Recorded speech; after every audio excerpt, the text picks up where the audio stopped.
Are you ready to break free from the doubts and limits holding you back? Welcome to Embrace Your Value, where therapy meets coaching to help you unlock your true worth and take control of your life. Hi, I'm Kristen, a trauma therapist dedicated to helping you heal, break old patterns, and reclaim your power. And I'm Jen, your support coach, here to show you how to set fierce boundaries, embrace self-compassion, and step boldly into the life you deserve. So, whether you're stuck in self doubt or feeling lost, know this: your value isn't up for negotiation. It's time to own it. Every week, we tackle real issues that challenge, inspire, and empower you to live with purpose and confidence. So, grab your favorite drink, take a deep breath, and let's get started. Because you're not here to play small. It's time to embrace your value. Welcome back to Embrace Your Value, everyone. We have a very interesting episode today: navigating life transitions with grace. That can be a lot of different things, which we will go into what we consider transitions. And there's challenges to transitions, there's opportunities within transitions. And so as you're listening, think about something that's happened to you recently that you might consider a transition. Listen and see if you can link up with a transition you're currently having. Yeah. Transitions can be anything: graduating college, having a baby, grandbaby, changing careers. It could be getting married, getting divorced, dating a new person. The list could go on into, I feel like, eternity. You could just change a role, like a position in your job. And that could be a transition. You could move just inside your city, and that could still be a transition. You could move across country or to another country and all of that. So there's the thing with transitions is that there's usually emotional attachment to them. And it's a lot like a roller coaster. Some days you're excited, some days you're sad. Most transitions, from what I've experienced, come with a bit of grief and a lot of excitement. It's how we deal with it. Kristen, can you tell us some of the psychological impacts around emotional roller coasters around transitions? Yes, change is generally a difficult thing for most people, right? We get comfortable. We like things to stay the same. And so a transition is like any other change and can be large or small. The impact on people is you can be resistant to change. You can be resistant to a transition. There could be fear. I don't know what's going to happen. I don't know how this is going to turn out. I went back to school mid-career, and that was scary. It was super scary to quit my job and go back to school.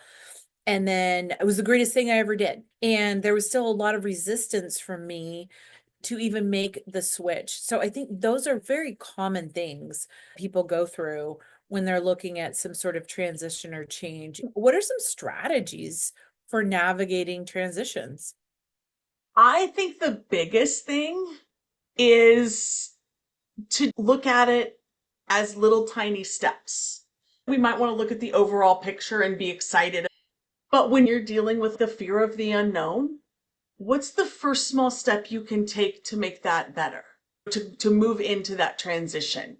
So let's take changing careers, because we've both now done it. What's the first thing you do? For both of us, it was education, going back to school, deciding how to do that. You decide what you want to do, where you're going to go to school. You start your classes, make sure that's really what you want to do, and make sure you're doing the work correctly and that you're making the progress you want. And you find a place to work and somebody that will hire you out of college after this transition. And it's just step by step, but those things don't happen in one night. It's not like you can go, oh, boom, it's going to happen. So there's a lot that goes with it. You have to manage your expectations for yourself and with other people. I think letting other people, like one of the things that I keep being reminded about in my DNA, in my human design, is informing. I have this innate need to let people know what's going on with me. When you're managing expectations, you have to tell them if you don't want people calling you at 10 o'clock at night because you have to get up early, you have to let them know that. If they've always been able to call you at 10 because it didn't matter, you have to let people know it's setting boundaries. Kristen, do you have any other ones? When we talk about setting realistic expectations, we also have to talk about practicing self-compassion, because as we're working through whatever this adjustment period is, we're going to have to check our perfectionist at the door and realize that this is a new and that we may make mistakes. We may not do things at our full capacity. And so giving ourselves just that self-compassion so that we can also be patient with ourselves, but patient with others, so that the transition can be as smooth as possible. So some ways to do that would be grounding, mindfulness, being present. When we have change and there's uncertainty, there's can be a lot of anxiety, fear.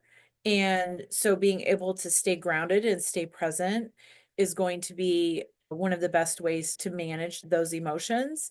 And then making sure that we create a support system, whether it's family, friends, professional help, like a coach or a therapist, making sure that we have someone to lean on, someone to talk to, someone to reflect things back to us, to bounce ideas off of. And I think those are the ways to navigate and stay present within the transitions we're trying to make. Yeah, absolutely. Having that support system is the best thing you can do for yourself when dealing with this kind of transition because you just never know what you're going to need. If you don't already have that built in support system, make sure you're being really mindful about getting one, getting people that will support and encourage you. I deal with that with my clients. Not only do they have me, but I do group coaching. I always encourage them to get to know each other and build a support system. They can bounce their goals off each other, be accountable, and learn so much from each other. As a matter of fact, I had a client tell me today that I was doing some market research and I was talking to her about some different things. And she said the biggest thing that she loved about my coaching was the fact that I always do some group in there because she loves being able to learn from the other women and having that supportive community. I was so happy because I've had other business coaches tell me I shouldn't be doing group coaching. I loved it. I thought it was great and it was great validation for me, but it was also really great to know how much she uses it in her own life. She's dealing with some transition and different things. She comes back to that group and finds them supportive. Group process works, like it really does, because you're feeling supported, you're feeling like other people understand what it is that you're going through. I'm a big fan of the groups. I don't do them very often. Generally, if I have a partner that wants to do them, I've got a really good friend. We do groups sometimes. There's a lot of benefit in them. An example, a couple of examples, really, they're very similar. Sometimes when there's a transition, let's say this is a good one that has come up a lot recently, is people retiring, getting into a space where it's time to leave the job and move into life after work. Sometimes work is our identity. I think we had an episode about that. We had something about identity and how we tie our identity to certain things. And so when we no longer have that thing, you have to rediscover who you are, rediscover what your identity is. This also happens when there's like empty nesting, right? Like maybe somebody stayed at home and taking care of the kids, and now those kids aren't there. They have to figure out what to do with their time. We plan for retirement, and then it's what do we do?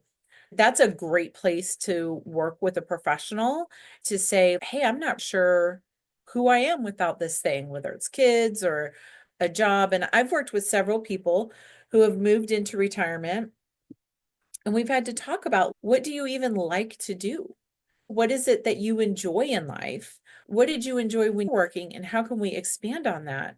That can be daunting, rediscovering and adapting to your new existence. Jen, do you have any good stories?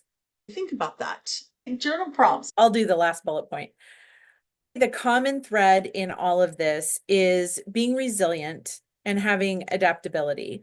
So, resilience looks like just being able to roll with the waves and having grace for yourself.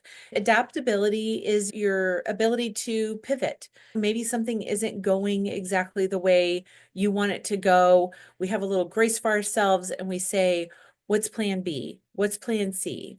What's the next way that we can move along with this so that you can keep the momentum going?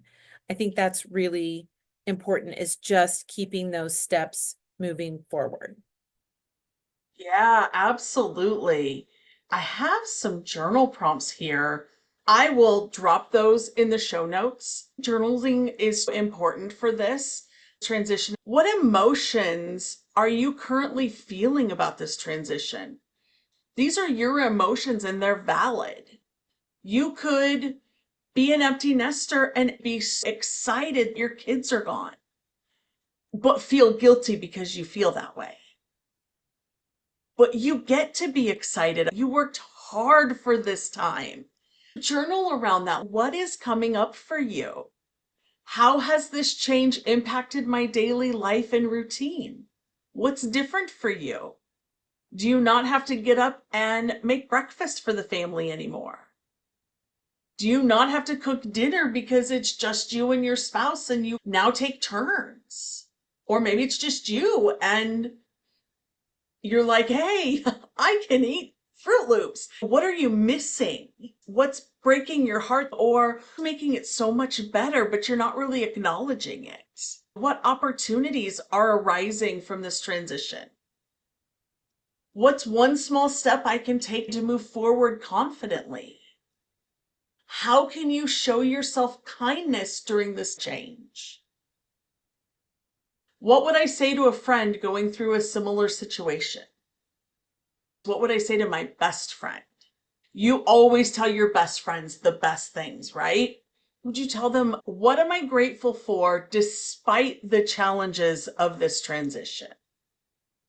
Even though there's lots of challenge, what am I still grateful for? That's always a really good way to look at it because you'll learn something new about what you're going through and about yourself. I'll drop those in the show notes so you have all of those journal prompts. I just gave you a few that I wanted to touch on. You can always do different mindfulness exercise, different breathing. YouTube has a ton of guided meditations and breathing exercises that will just help you reduce stress and gain clarity. And then, of course, you can always come back and talk to us. You can find a coach for yourself, get some therapy, talk to a trusted friend. I always use the word trusted because you don't just want to go talking to people that you don't trust what they're going to come back with because they might not have the best advice. Kristen, what are some other thoughts that you might have? Yeah, mindfulness is a great way to reduce stress, gain clarity. I love your journaling prompts. I appreciate that from you. To give us times where they had transitions or challenges, drop us a line, an email, on social media, whatever you have access to. Just let us know what's been going on, because we may want to take your story, if you allow us, and bring it on and we can talk about it. We would love to hear more from our listeners. So I that's what I'm excited to hear from the listeners. We appreciate you tuning in and spending this time with us. We know everybody's time is really valuable. So make sure that you're connecting with people, connecting with healthy, trusted people. Transitions are never the end of the story. There's a new chapter. And so if you can think about them as opportunities versus some sort of like end time, then that really opens up different doors for you in regards to how you look at transitions and look at change. We just want to say, you've got this. Let us know what transitions you've gone through. Thank you for being here with us today. If today's episode hit home, don't just keep it to yourself. Subscribe, leave us a review, and share this episode with someone who needs to hear it. Because everyone deserves to know their worth. Next week, we're diving even deeper with more insights and tools to help you break free from limitations and live authentically. Until then, keep raising your standards, owning your worth, and embracing your value.